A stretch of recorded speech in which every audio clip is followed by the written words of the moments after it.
Okay. Munir, I was able to get into the page, but I'm Right. not sure how that will work. So If you need, I may yeah, need to ask put your me as a help anyway. co-host. Yeah, I share my copy then. Yeah, I'll put you as a co-host anyway. Let me just minimize that here. Morning, everyone. Good morning, Lilian. Well,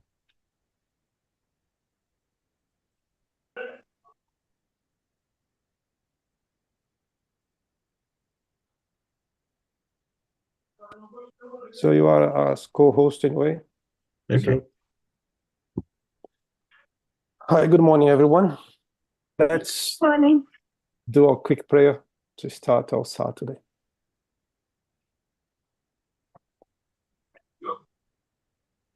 Father that art in heaven, blessed be your name among all the other names that are on earth, performing goodwill, helping the incarnates to love one another and to help those that are in need. Be with us through this humble study, giving us the support and aid we all need. So be it. So be it. Amen.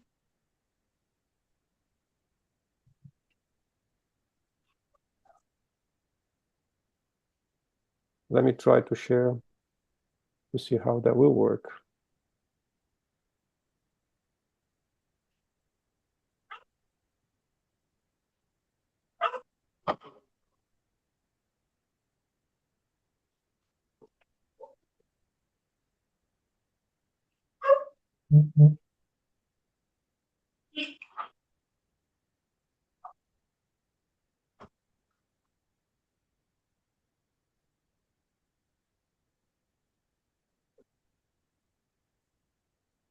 Can you guys see my screen? Yes. Yeah. Yeah. Can you make it a bit larger, Guilherme? Yes. Okay. Yeah, good. Okay. Wonderful, thanks.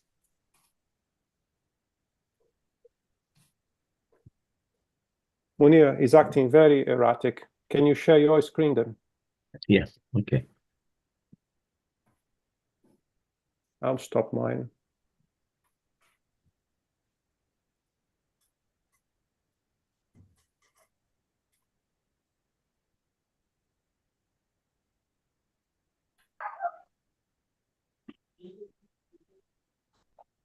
Thank you. Pleasure. So we have started to speak a little bit about Kardec's comment, but we're going to start from the beginning. In many circumstances, our protector spirits can point out the best path for us to follow, but without leading us to it. There is a common mistake between the spiritists that they believe the guardian angel, the guide, the protector spirits, they would do anything for them. That's not how it works. They may suggest us what to do. They may show us different options to choose, but they will not choose for us. They will not do that for us. Okay? So we need to keep that in mind. They are there beside us, helping us, trying to give us some tips, if you like. But they won't do for us. Otherwise, we would lose all initiative and we wouldn't do anything without resorting to them, which would be harmful to our evolution. But there are people that won't do anything. They won't do absolutely anything without making a consultation type of thing. And quite often they pay for it. So if we do have that kind of behavior, we are losing the opportunity to learn and to grow. In order to progress, humans must continually acquire experiences at their own expense. Everything we pass through our life, good or bad, is an experience. Without those experiences, we do not learn. So we need to have that in mind. In order to progress, humans must continually acquire experiences at their own expense. That is why wise spirits counsel us, but always hand us over to our own abilities, like skillful teachers skillful teachers do with their students. In life's ordinary circumstances, they counsel us through inspiration, and thus leave us all the merit of all good works, as well as full responsibility for our bad choices. When I was reading that, something came to my mind is that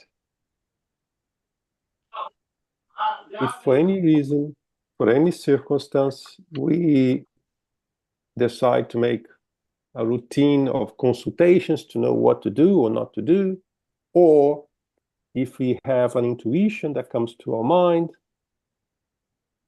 doesn't matter. If you act, is your responsibility. If you choose, is your responsibility. You cannot come back and say, well, I heard that intuition. No. Oh, there was a spirit who told me. No. It's on you. You will not be able to pass the responsibility to anyone. That is your responsibility. Being a medium, this responsibility increases because a medium is a go-between. But something you may say because you think that's what the spirit want to say, or something, or blah, blah, blah, that's on you. That's on you. And it's very common. Beginners decide to say, I can see that, I hear that, I wrote that, I'll pass to this person. This message that I received is for sure, is for this person. I need to give to this person. Without even think about the consequences of the message, without analyze the content of the message. What if the message is not to help? And you are not able to identify that's not to help?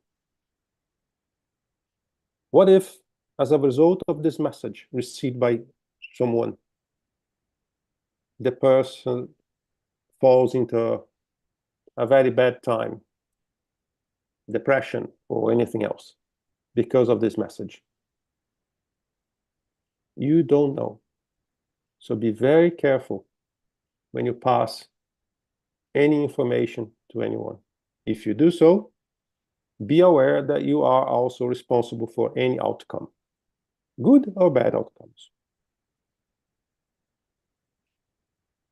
I remember that in our Spiritist group, one person wanted to establish a work to receive letters from the spiritual world to give to people that come to the Spiritist Center. And there is a lot of Spiritist Centers that are very crowded of people expecting to receive messages from the other world. I was not in favor because I see too many risks in this activity. But as ever, we asked the spiritual world, our benefactors, what they think. Do we have to implement that type of work? The answer was very clear. We don't have to. We are not expected to have this kind of work here. But if you incarnated beings decide to, there are 2 mediums that can be used for this task. And in our institution, we had something like 45 mediums. And the benefactors, they said only those two mediums can do this job. Well, it was brought to the other members of the group, and we spoke with the mediums. The mediums, they did not want to be involved in that kind of job either. Right? The responsibility is too big. It's too big. And why among almost 50 mediums, only 2 could do that kind of job? I don't know. Honestly, I don't know. I can guess. I can guess based on their choices, on their activities, on their own moral elevation, based on their affinity with the benefactors. But I'm not 100% sure why only 2 would be recommended to do this job. Could be for different reasons. I don't know. So it's very common again. I'm a medium, I heard that. I'll tell that to my uncle, I tell that to my kids, I tell that to my mom, blah, blah, blah. Careful. Very careful. You can be tricked to say something that you're supposed not to say. I recommend not to do. A lot of people like to do that kind of thing because they like to be on the spotlight. I'm a medium. I am this or that. But I strongly recommend not to do. It would be an abuse of our familiar spirits, patronage, and misunderstanding about their mission if we were to interrogate them all the time about the most trivial matters. As certain mediums do so, we should keep that in mind. Some mediums take up to the pencil to get yes or no advice on the simplest decisions. This habit reveals both narrow-mindedness and presumption of always having a servant spirit at their orders, who has nothing more to do than to concern itself with them and their petty interest.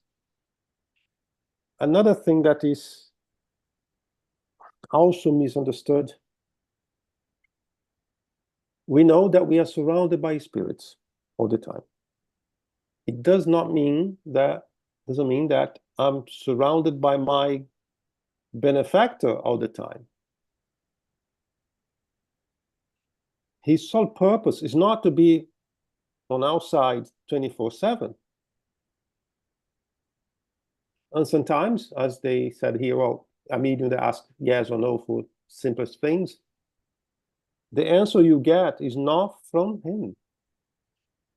The answer you may get is perhaps even from one spirit that don't want your well-being. So again, let's be careful. It furthermore does away with their own judgment and reduce them to play a passive role without profit in the present and undoubtedly with certain harm to their future progress. If there is childishness in questioning spirits about futile matters, it is also infantile on the part of the spirits to spontaneously concern themselves with what we may call our domestic routine. Such spirits may be good, but they are certainly still very earthly.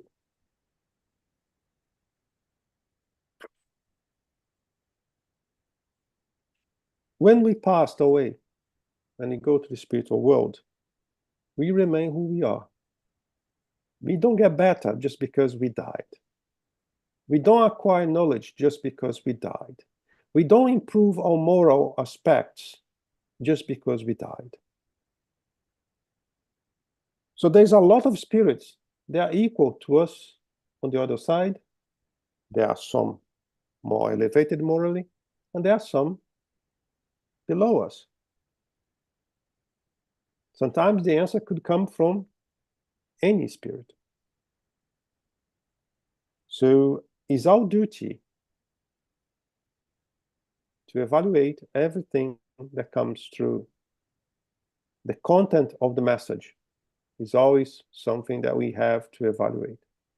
And if we are not able ourselves to evaluate the content of the message, it's better to ask assistance from someone that has a little bit more experience than ourselves. If upon dying, a certain man left his affairs in turmoil, could he ask his familiar spirit to help him disentangle them? And could he question it about the property he has left behind, which may not be fully known about, provided it is for the interest of justice?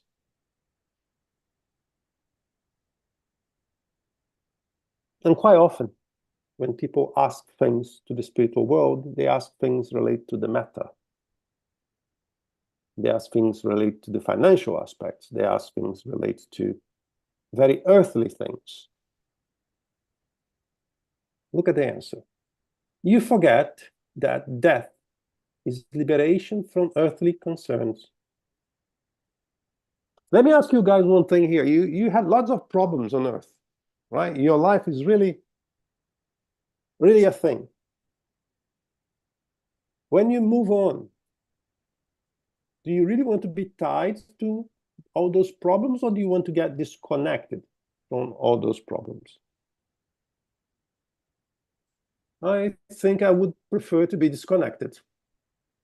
Well, I do prefer to be disconnected, because imagine all the time wasted we will have remaining connected to things we left behind. If we were supposed to remain connected to those things we left behind, you would not move on, right? So we need to accept that it's time to turn the page.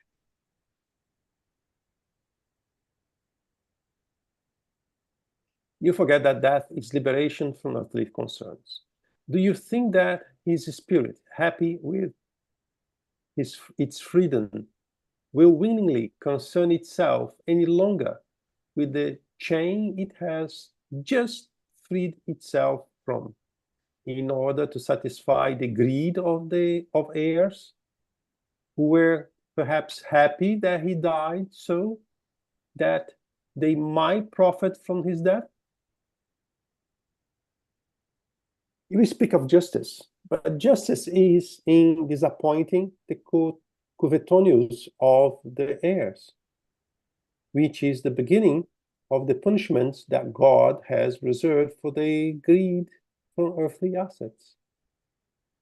Moreover, the difficulties that are sometimes left at the death of a person comprise part of the life's trial, and no spirit has the power to be free of them, for they belong to the decrees of God. It's hard to accept this thing, right? Because it's mine, it's my right, blah, blah, blah. We see that quite often in the mediumship meetings, the spirits that remain tied to earthly possessions. But the best thing we could ask for ourselves is to be able to disconnect. And then we have people that remain on earth bothering, that's the best word I can use, bothering the spirits that moved on with those earthly questions. And then instead of helping those that just left, we are disturbing them with our worries, with our thoughts, with our questions.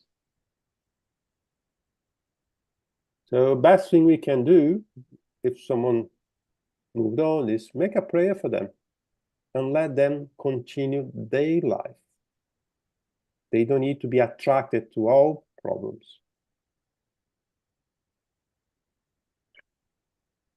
This response will surely disappoint those who imagine that spirits have nothing better to do than to act as our clairvoyant guides and help us not in the direction towards heaven, but upon earth itself.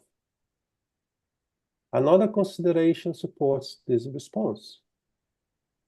If certain persons leave their affairs in disarray out of neglect during life, it is unlikely that they will be more careful with them after death, since they will feel happy not to be free of concerns that cause them.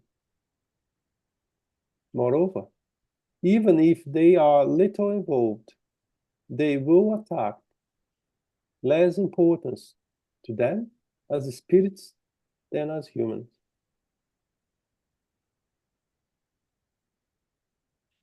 Interesting this. As for the unknown assets they have left behind, there is no reason for them to be concerned about greedy heirs, who probably never even thought about them except in the hope of some profit. In addition, if they are still imbued with human passions, they might even feel a malicious pleasure in their heirs' disappointment. Again, people change, right? But not because they just moved to the other side. In the interest of justice and loved ones, a spirit deems it useful to reveal such assets. It will do so spontaneously, without the interest parties having to be mediums or resorting to one. It will make the matter known through unexpected circumstances, but never due to any request made directly to it, because requests cannot change the nature of the trials that the parties must undergo. It would only aggravate them, because such a request almost always reveal greed and demonstrate to the spirit that its heirs only thought about it for selfish reasons.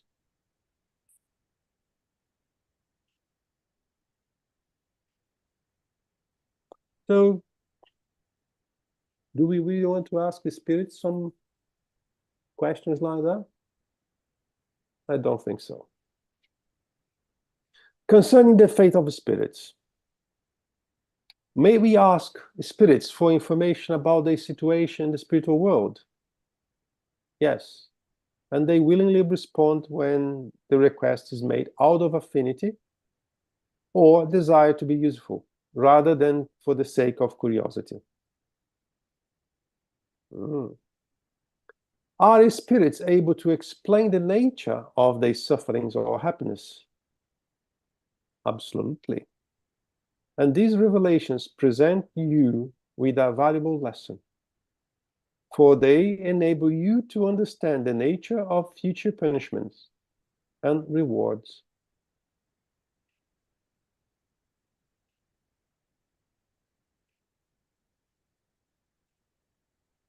Something came to my mind that to those that are able to participate on mediumship meetings, we always see an example, a positive or a negative example. Do we use those examples we see on the meetings to our own benefit? We should. But we don't do that every time. Sometimes we are more curious to see what that spirits have as a trouble than to learn from it. But clever is the person that is able to learn from other people's mistakes. Because if we do, means we will not do the mistake and we will not suffer. So a mediumship meeting and a contact with the spiritual world is to be used as an experience, as a learning point.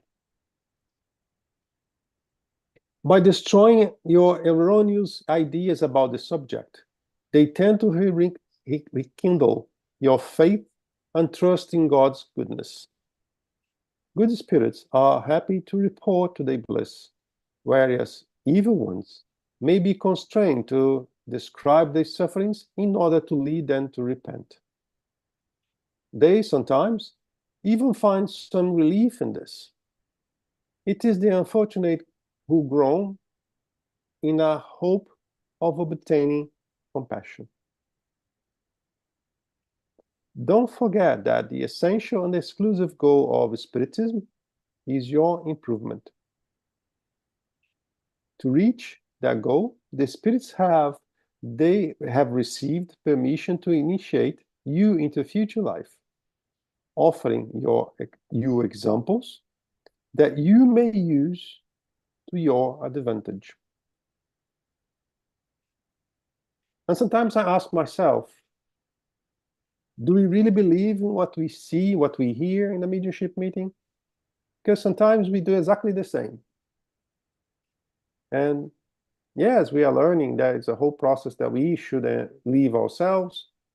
But again, we just had let's say last week, a good example of something that a spirit did and did not work very well for him. Perhaps I should pay a little bit more attention not to do the same. Damn it. Yes. I just want to mention the book Heaven and Hell by Allan Kardec, part second, where we see this type of work, talking to spirits and asking about their situation in the spirit world. And it's wonderful what we learn from them. It's a very clear example of what has been said here, that, it's for our own good to see the consequences of our acts when we return to spirit while we are still here. And for those who want to join us in the study on Wednesdays, we are studying the book. We're already in part second, and it's wonderful. It's wonderful. It's, really, really enlightening. Yes, you see. And as you mentioned about hell and heaven, the other day we found something that was very interesting. Kardec made, and that was the first time I saw, he says that the brain has its equivalent on the perispirit is on heaven and hell. So that it's not what we're studying here, but that was very interesting. It's the first time I saw Kardec making a reference that the perispirit has organs. That was interesting. Thank you, Munir. The more you identify with the world that waits you, the less you will suffer in the one where you now are.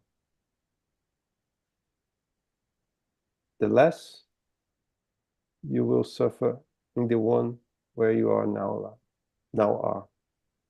This encapsulates the present objective of Spiritist revelation. Interesting, all this work that Kardec, the spirits, and so many others had to bring that kind of knowledge. And if you do have access to this knowledge, because not everyone has, it's a pity that we don't use. It's a pity. Because, again, in another mediumship meeting, I don't remember, a couple of weeks back, one spirit was complaining. Why we never heard about that when we were on Earth? And us, and this group that is called the Spiritists, that have access to this information, sometimes do not use it properly. And Guilherme, if you allow me, most of us think that, oh, this is wonderful, it's useful, it will be useful when I go to spirit, when I die, it will be useful. And we expect, to learn things about, our life in the spiritual world, but we forget that, as it's been said here, encapsulates the present objective of Spiritism. Is actually to help us while we are still here. So knowing what waits for us and what we can do today in order to choose where we go, in the afterlife, and as is this, one of the main objectives. Indeed, indeed, very, very important point. Bringing another example from the mediumship meeting we had a couple of weeks back.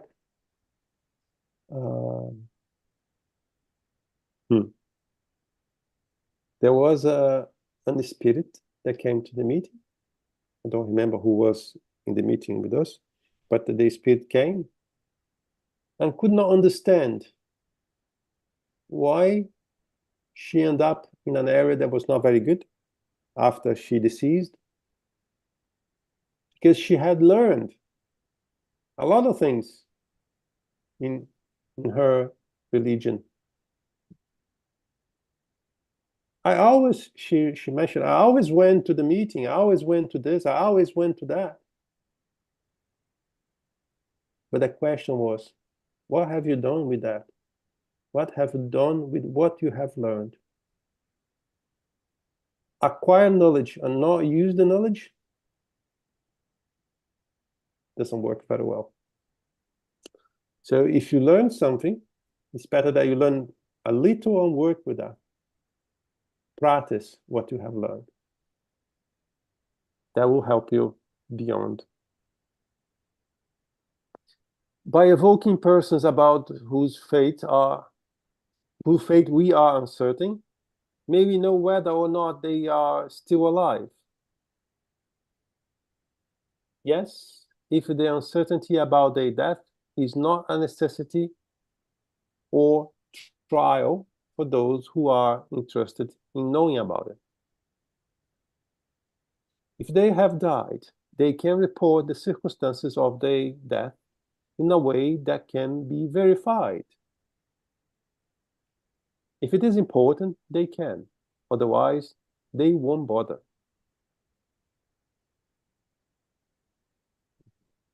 Experience, it came to my mind here that in US, sometimes the police, they use mediums to try to solve some cases, kidnappings, things like that. I don't think we do that here in this part of the world. We had in Brazil one event with Chico that went to the court, and the court decided to accept what the spirit was saying, but I don't know many cases on this part of the world. Experience has shown in such a cases that spirit may not at all be impressed by or interest as to the circumstance of its death. If it wishes to reveal them, it will do so by itself, by providing the most precise information, whether through a medium or through visions and apparitions. Otherwise, a deceptive spirit can perfectly well take its place and amuse itself by providing worthless information. The disappearance of an individual whose death cannot be officially proven often creates difficulties in family affairs. Only in rare and exceptional cases, we have seen spirits providing worthwhile clues when questioned. If they wanted to, they no doubt could. However, they are almost always forbidden to when the difficulties comprise trials for those who would rather avoid them.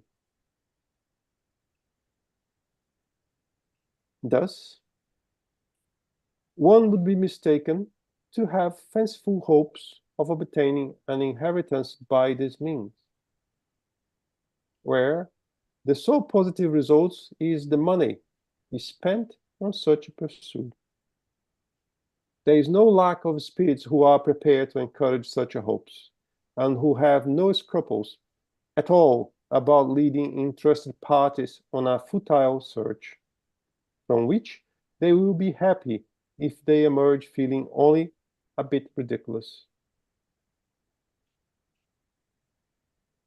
Kardec is bringing us some other examples, right, of how spirituality and material matters, they don't work together.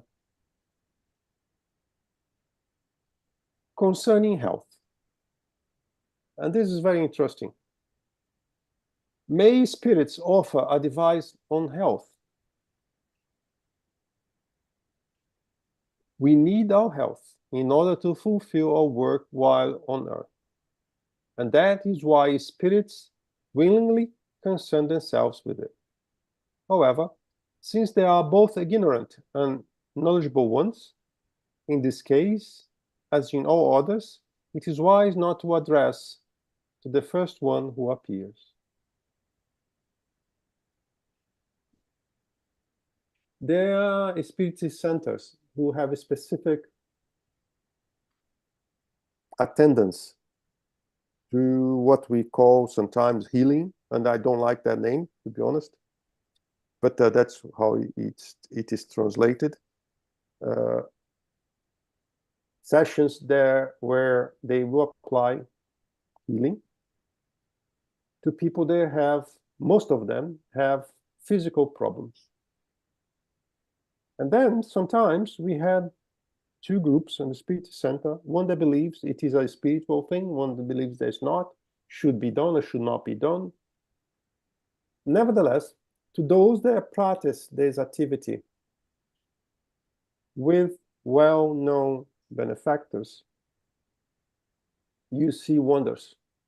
You see outcomes that people wouldn't believe. But they don't do that for any other reason than to prepare the person to what they're supposed to endure during their life. This is not the objective of the Spiritism, to heal the body, but is the objective to prepare the person to have different experiences. If you are totally ill, you having some experiences, but perhaps your experience will be limited to a number of things. And if you regain your health, your sanity, then perhaps you can have other complementary experiences. You hear me? Yes. I'm sorry, I'm not raising my hand because since I'm sharing my screen, there's no hand to No raise. worries. No worries. I'm just jumping in all the time. And I was going to say is that Jesus cured so many, and most of them developed the same or similar problems in the future. And he wanted to show them, make clear to them where the cause of their problem was. So he cured the body, but those people, they didn't cure themselves inside, spiritually speaking, so they developed the same problem again. And I think the work of spiritist centers who provide this type of treatment, it is, in my view, as a complementary treatment. Otherwise, they would invalidate all the effort of the medical doctors and the time spent by people dedicating themselves to science to develop new drugs, gene treatments, and so on. So, but the important thing is to call our attention to the roots of our problems, because we may be cured today and tomorrow we develop, again. So we weren't really cured. We just, sort of got rid of, some of the effects of the real disease. Totally. I totally agree with you. It is complementary. It does not replace the medicine, the science, and supposed to be seen as an assistance to allow you to perhaps get better, right? And when you were saying that, an example came to my mind. One person who had lung problems went to one of those speech centers asking for assistance. She went to the room, she received the healing. And on the way out, she got a pack of cigarettes and started to smoke again. A couple of minutes later. Well, the person is not really trying to get better, right? So people's choice, right? So sometimes people don't even take. There was really a couple of minutes after she was already smoking. I saw that. I said, well, okay then. Well, it's the person's call after all, isn't it? I see a hand. Hi, Liz. Hi, everyone. Can you hear me, Guilherme? Yes, I can. All right, okay. Well, one point that we need to raise as well is that illnesses are part of the plan many times. And if we are thinking of us only as this body, obviously we want this body to be 100% healthy, as young as possible, but that's a very materialistic idea. But yes, illnesses come to teach us things, and sometimes it's not a good idea to get rid of them. Not only teach us things, but in this very case that you said, Guilherme, to discipline us about some things that we must cease and stop in our lives. And yeah, illnesses many times are part of the healing for the spirit. Indeed. You brought me something to mind, Liz, that sometimes the benefactors, they tell us, yes, the person can go there, can receive the fluids, the energy, but this problem will not disappear because it's part of what the person needs to go through it, right? And then some people ask, why the X amount of people go over there, get a good results, and X amount of people go over there, don't get any result? You know, because some people really need to go through this, right? And I think that for God nothing is impossible, but he knows what is better for us. If it's better to us to go have a cancer, to have any disease you may think, and even if you have to discarnate as a result of this disease, things cannot be altered when it's his wishes. You know, anything that happened that can be seen as an improvement of a physical scenario on the Spirit Center is because the approval to do so have been received by people way above us, right? Other than that, doesn't help. Doesn't happen. If we address the matter to the spirit of a famous doctor, would we be more certain of obtaining good advice? That's a good one. Famous doctors are not infallible and often have theoretical ideas that are not always correct and from which they are not suddenly free by death. Came to my mind here, well, the example we had through nosso lar, how to say nosso lar in English? I forgot. Anyway, you guys know what I'm talking about. Astral City. Astral City, Astral yes, City. Astral City, yeah. You know, André Luiz, he was a prime example, right? And he died, and everything he learned on Earth as a doctor could not be used over there. Everything he saw was shocking to him initially. So earthly science is very significant in the light of heavenly science. And only high evolved spirits possess that latter. Only highly evolved spirits possess the latter. The science of heavens is different than ours. Even though they may use names you do not know, they may know much more about everything than your own scholars. Let me speak a bit about names. There's a lot of people that like, this doctor, blah, blah, blah, this name, this person is well known, blah, blah, blah.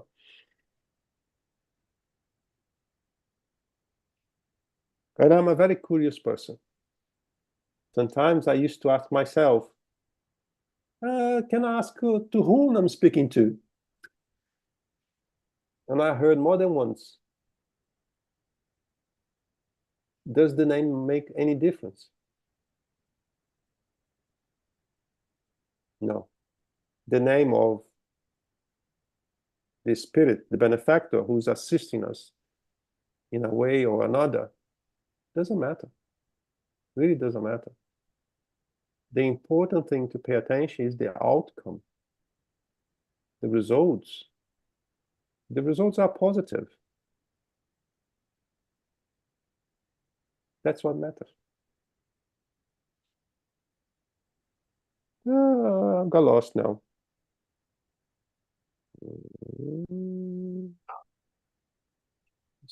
I'm trying to find as well here. Yes, it takes more than science to make spirits highly evolved. And you would be very surprised at the place certain scholars occupy among us. That means some of them, they are not in a good place. Hence, the spirit of a scholar may not know any more than it did while on earth, if it has not progressed as a spirit. As spirits, do scholars realize their scientific errors? If they have reached a sufficiently high degree to let go of their vanity and to understand that their development is not yet complete, they realize them and confess them without being ashamed. If they are not sufficiently dematerialized, however, they may retain some of their earthly prejudices. Remember that earlier today we said that when we passed away, we remain who we are? It takes time to change. Here or on the spiritual world. If doctors were to evoke their deceased clients, could they receive an explanation from them about the cause of their death, the mistakes they might have committed in treating them, and thereby increase their knowledge? They could, and it would be very useful, especially if they were assisted by enlightened spirits who could supplement the knowledge they lacked concerning certain illness. However, it would be necessary to do such studies in a serious and assiduous manner, and with a humanitarian purpose, not as a means of acquiring knowledge and wealth without having to work for it. Look at that word, humanitarian. I think it would be very difficult, really. The great majority of doctors, they are very materialistic. But assuming that would change one day, and assuming that this communication between both worlds would be more common, that would be something very positive. And I forgot the name now. When we magnetize a person, the person can go into the trance. If she has a problem, she can even assist telling from the proper experience, from their own vision, what the problem is, and sometimes even tell how to assist with the problem. So this is also on Cardex. Mulia, can you move a bit? You guys are very quiet today. But the subject is very straightforward as well, isn't it? Concerning inventions and discoveries. Can the spirits provide guidance in scientific research and discoveries? Science is the work of a genius and must only be acquired through work, because that is the only way humans advance on their path. What would they merit if all they had to do was question spirits in order to know everything? Any imbecile could become learned at that price. The same applies to inventions and industrial discoveries. Nevertheless, there is another consideration. Each thing must come in its own time. and when minds are generally mature enough to receive it. Let's pay attention on that. Things will come in its own time. We cannot jump in evolution. We cannot jump in science. We cannot, because if we are not prepared, we will not use it properly. There is a person called Tesla who was here. That apparently he had lots and lots of good inventions and things like that.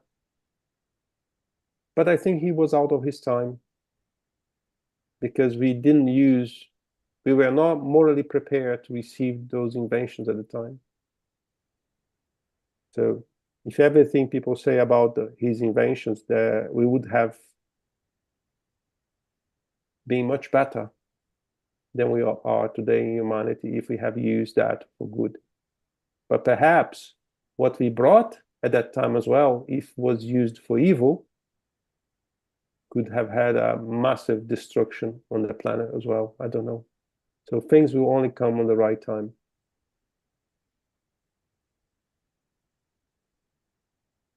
If inventors were able to get answers directly from the spirits, they would subvert the natural order of things and cause fruit to be born before its proper time.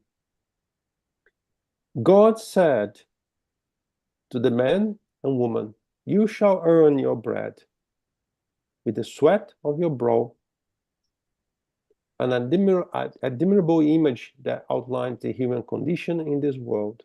Humans must progress in everything by working for it. If everything were given to them entirely finished, how would that serve their intelligence? It would be like a school child whose homework was done by someone else.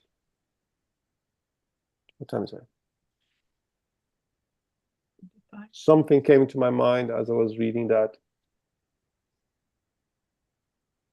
What do we do today with computers, calculators, AI, everything that is available today? Can we do an equation without using a calculator nowadays? Can we do a simple math sometimes? Ooh, some people will be struggling. I will. I'm so dependent on the computer for everything.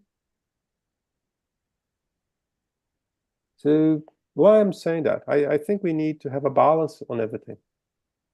I think we need to have a balance on the technology, on the science, and not allow what we have learned to be lost.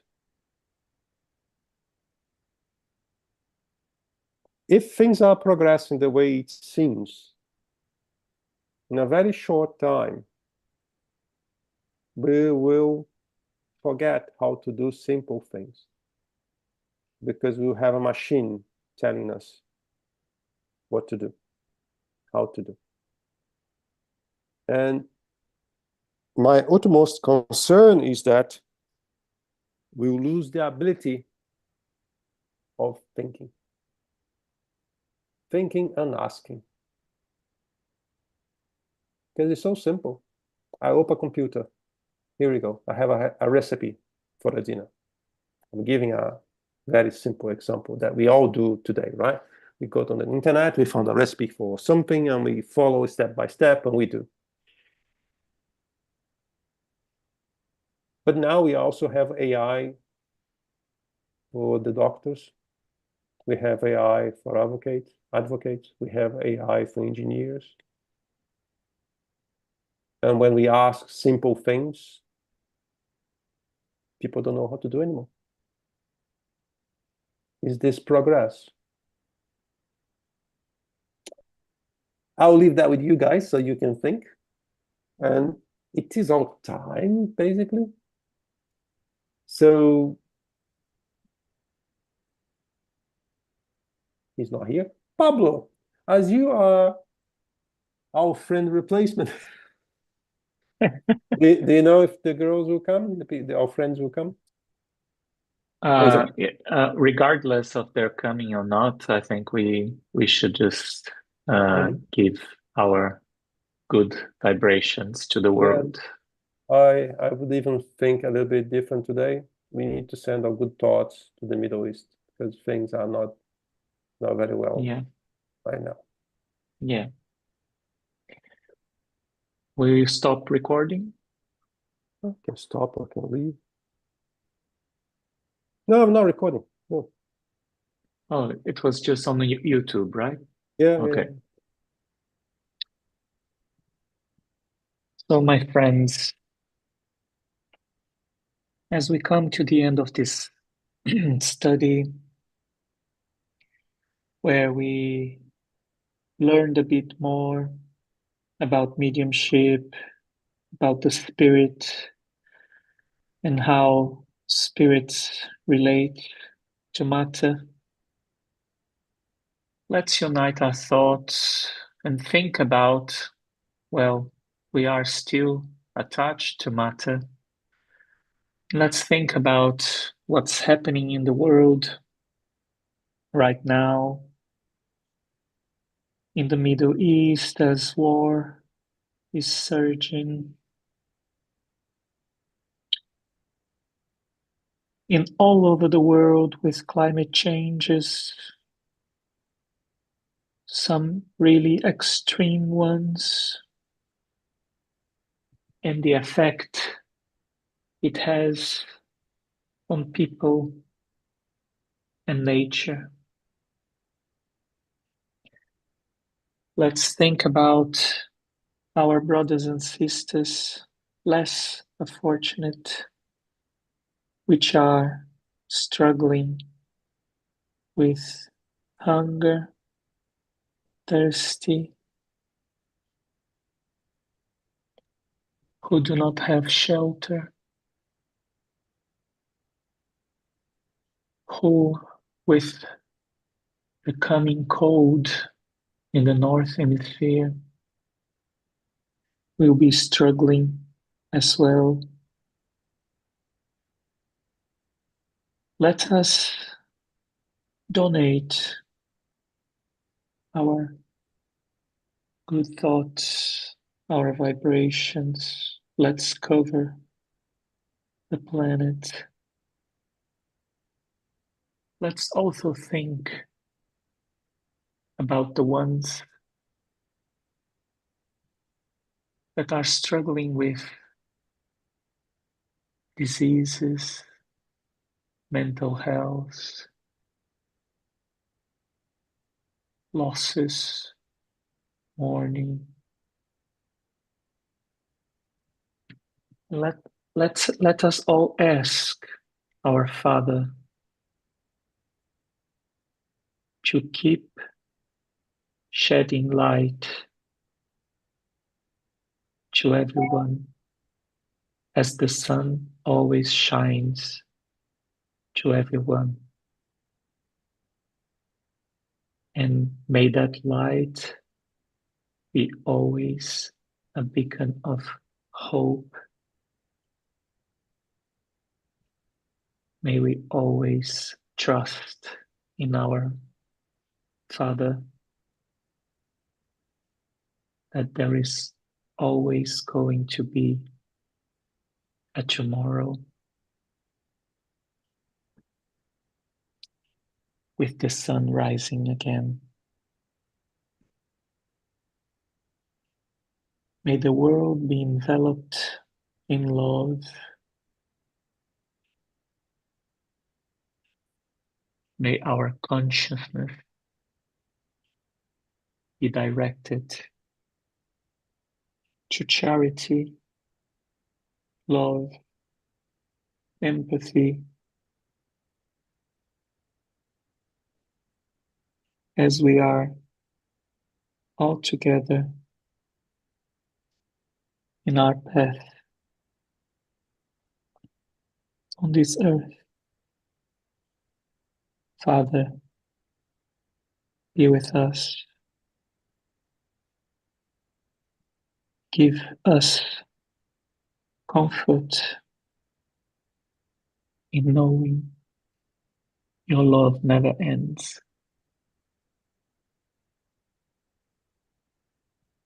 May the world, as we vibrate, feel that there is hope.